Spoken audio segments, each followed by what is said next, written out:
Hi, welcome. Welcome to this week's episode of From People Problems to Productivity.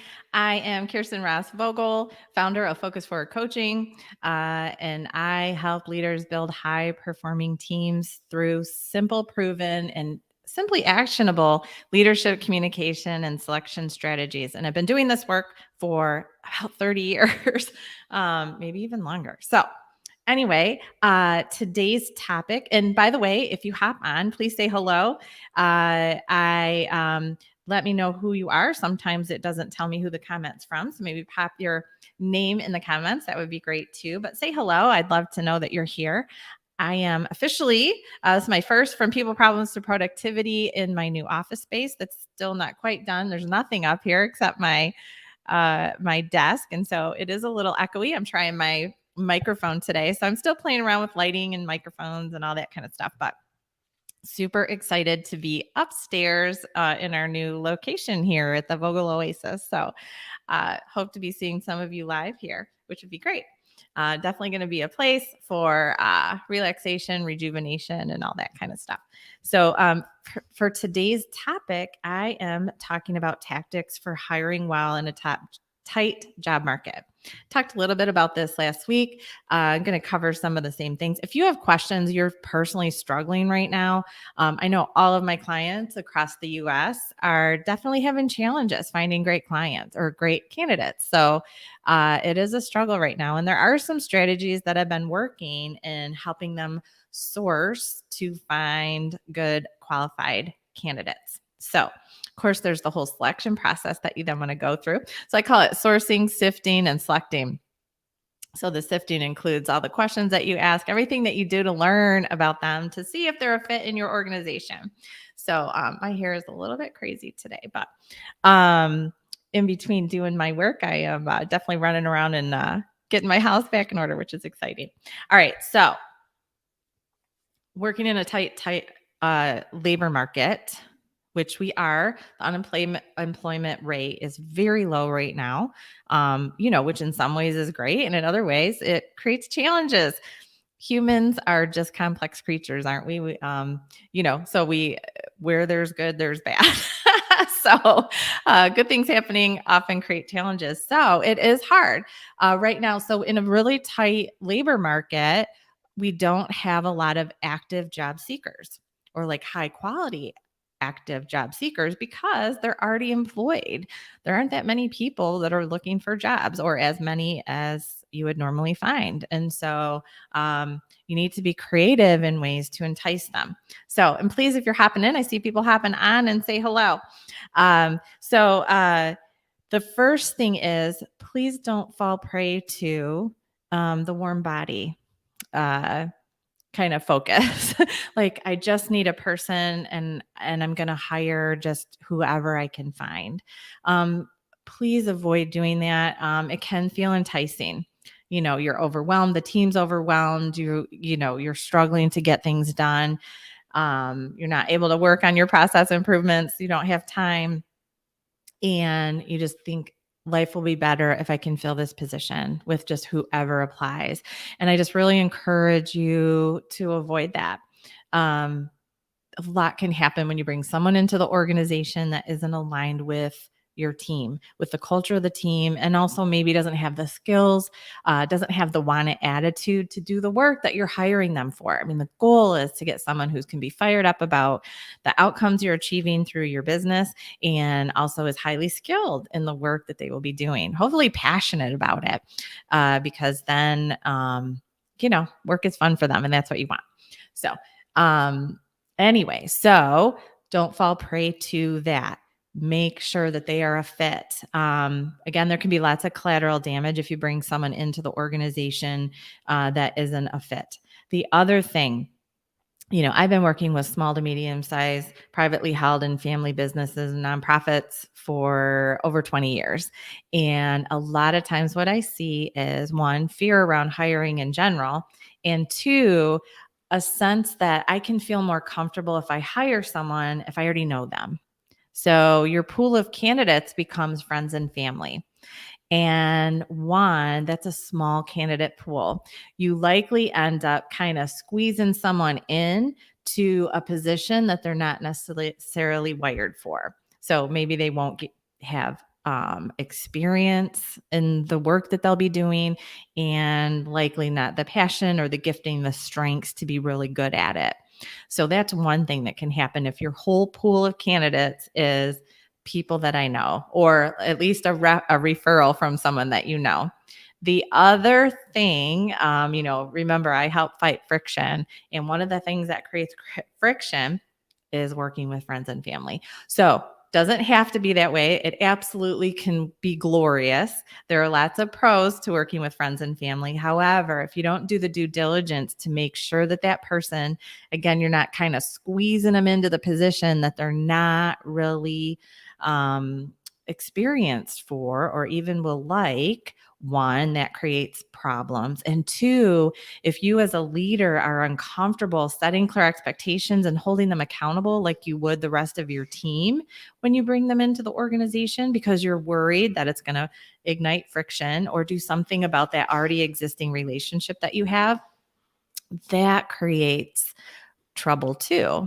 Because one, you likely are feeling frustrated because you have these expectations. They're not meeting them, but you're not telling them. They don't realize it.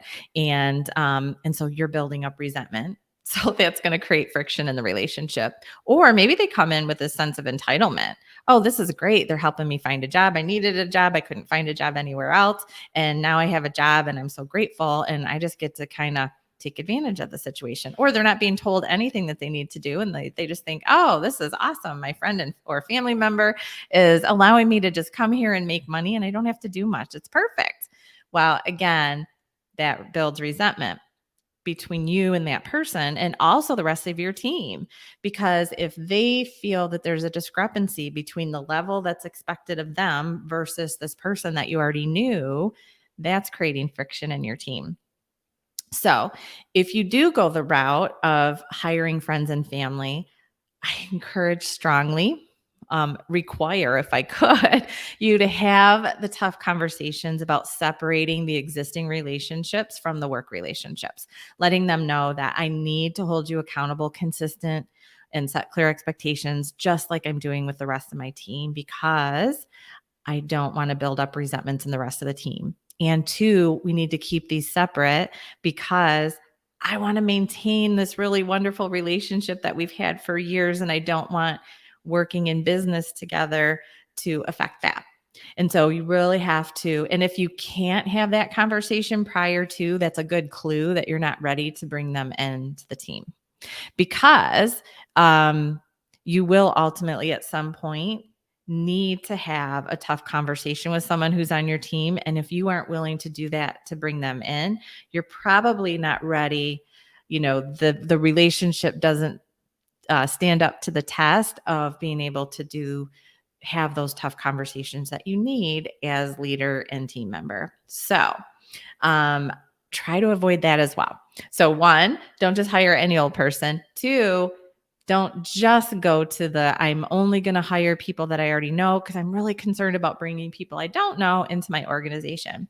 There are amazing, phenomenal people that you can find out in the job market. Again, it is tighter. It's a little harder, but you can find people who are aligned with your business, your culture, and are amazing at the skill sets that you need for your organization. So one key thing to do when you are in a tight labor market, even more important, is get really clear about the skill sets that you need the person to have. That starts by identifying the tasks that they're going to be doing. A good way to look at the tasks that you need them to do as you're adding to your team. One, maybe they're replacing someone, so it already makes sense, but it's always good to look at that job description and make sure that the collection of tasks makes sense. If you are trying to have someone be very detail oriented and super creative, those two skill sets, or maybe a salesperson, I see a lot of my clients struggle with how they're defining sales. For instance, a lot of times it's actually customer service activity versus actual sales activity. So, getting clear about the skill sets or the tasks that the person will be doing, and then reality checking it. Is it likely that one person would be really good at all of these kinds of tasks? If you have very different tasks that you're combining into one job, you might be better off breaking it apart. So, for instance, I had a client recently who was putting warehouse and drivers together. One, they were ending up paying too much for warehouse. Two, they were paying too little for drivers. And while there's some similarities, like sometimes someone who wants to be tucked away in a warehouse and just being physical isn't going to want to get out on the road and drive. And so by combining those, it was making the recruiting way more difficult. Also, again, if you're not clear on sales activities versus customer service activities, take a look at that. Your salespeople, as you know, if you have a sales team, don't want to spend a ton of time on really detail oriented project management, a lot of paperwork, those kinds of things. One, it's not going to be in their area of like strength, giftedness, passion, but also it's taking them away from those really important sales activities. So take a look at your job descriptions. If you're replacing someone, make sure, is this a fit? Is this what we really need? Is it likely that one person is going to have all these different skills, or do we need to break this up? Maybe we need a part-time person for customer service or administrative duties to support a salesperson, and pull off some of those duties from the salesperson, as a for instance. So take a look again. So think about, would all of these kinds of skills normally kind of live within one person, or are they wildly divergent tasks that we're asking someone to do? Take a look at what's realistic. Okay. So that's one thing. If it's a new position, you're going to start with, what do we need to delegate to this person? It might be from you or multiple people. So have people make the list of the activities that they're struggling with, don't have time for, etc. That's the first thing. And then the second thing is, are there some activities, some tasks that aren't getting done at all? I was just helping a client yesterday with this, where they definitely have some holes in their production. And so we were talking about what kind of position do they need. So we started by looking at what are things that are too time consuming for existing team members, but we also needed to add in some of the things that are really key that absolutely need to be done for the effectiveness of the team as a whole, and weren't being done at all. So those need to get added in. And again, once you add in all those tasks, now you need to look and say, are these related, or do we have wildly divergent tasks that we're trying to find in our hire? The third thing is, and if you're hopping on, please say hi. I hope people are seeing me. And if you watch this after the fact too, just do the pound replay so that I know you are here. Shoot me a message, of course. I am here to help. So I'm always trying to provide really high quality strategies for you. So I hope you gain a lot from just watching these videos. But if you have additional questions, shoot me a private message. You can also always grab time on my calendar by just going to myimpactacademy.com/call. Super easy. So anyway, so once you have that job description pulled together in similar tasks, etc., so you're not looking for wildly divergent behaviors and personalities, now you're going to create, the beginning of this job posting needs to be enticing. So think about the personality that you're looking for and what would be some key things that they would really appreciate in the job. Be authentic around this, but what can you provide? What is the benefit of working for your organization? And look for those differentiators. So I'm using terminology that like marketing and sales people would use, but really you are marketing yourself as an employer. You want to have a great team and a great culture and opportunity for advancement if you can, and offer good competitive pay. All those kinds of things will help you entice people. But this first couple of sentences is definitely getting into the mind and brain of the person that's going to be a good fit behavior wise. So for instance, I was helping, this was a bit ago, but I had a client who down in Miami who, super hot. They were trying to hire warehouse people and they weren't getting any applicants. Well, we just made some minor tweaks to the beginning of the job post that talked about get paid to work out. Some of the things that might be enticing to someone who you would want for that position. So think in terms of be creative, have fun with it. If you are a family business and you have a team that feels like family, highlight that in the beginning, because then you're going to want someone who wants a team that feels like family. There are people who are wired to be in large bureaucratic organizations. And so they're going to be enticed with different language in the beginning of this job post. So really think about some of the key things that would be of benefit, advantage, enjoyed by the person who's going to be a right fit for your organization and for the position. And then in the benefits area, how can you be creative? What can you add? So I've talked about this before, but for instance, flexible work is definitely something that people love. If you need someone to work a consistent schedule once they start, you still might be able to offer flexibility in the schedule because are they able to have any amount of say in what that locked in schedule is? If they do, if for instance, you don't care if they start at 7, 8, or 9 and then work their 8-hour shift, there's flexibility in them choosing what that schedule will be and then locking it in. So it doesn't need to mean that they get to pick and choose when they work constantly. You can still have that consistency. So think creatively about ways to add benefits to that section. So kind of the old way of doing job posts is you have to have, you have to have, you have to have. And in this, you're starting with the enticing language at the beginning, and then you're definitely highlighting those benefits at the end. So I'll give another example that I used for a client. I've shared this one before, but it was a jeweler. And I looked to see what other jewelry companies were offering in terms of benefits. And I found that there was this certification. Well, I looked into the certification and I found that it was very inexpensive to offer the certification. So why not add that? So someone looking at it would be like, oh, wow, if I apply for this, I can have this certification. They're likely not going to do the due diligence to find that it's not very expensive. And you do need to be a member of an association for this particular one. So they likely couldn't just get the certification on their own. So anyway, they were immediately got some great candidates and were able to hire. So it is a time to be kind of candidate focused in how you're enticing them in. Think marketing terms, think getting into the brain of the person that you would love to hire. What would be important to them? What advantages are you able to provide through the culture of your organization, through the position? What kind of outcomes are they going to help create through their work with you? So that's what you're going to start with. And then you're going to beef up the benefit section at the bottom. So again, I'm going to be signing off. I'm just doing these super quick, like 15-minute strategies. So from people problems to productivity, again, I am here to serve. Please say hi, comment below. Let me know that you saw it. If you're not seeing it live, if you could hit pound replay, I'd love it. So I know that you saw me.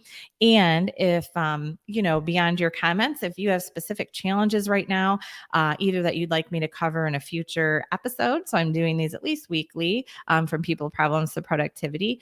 So I can do some different, if you have some topic suggestions, I'm happy to incorporate those in the future if I can.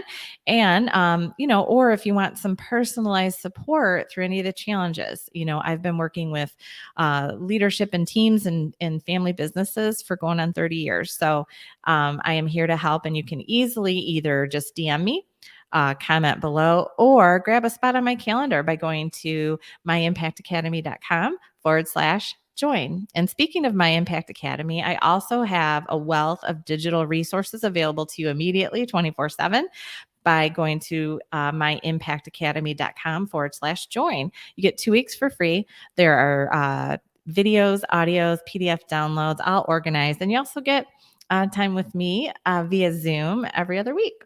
And you also get to connect with some other great leaders. So that's available as well. Anyway, thank you so much for the important work that you do. Thank you for hopping in. Let's all work to make our bigger, bolder impact.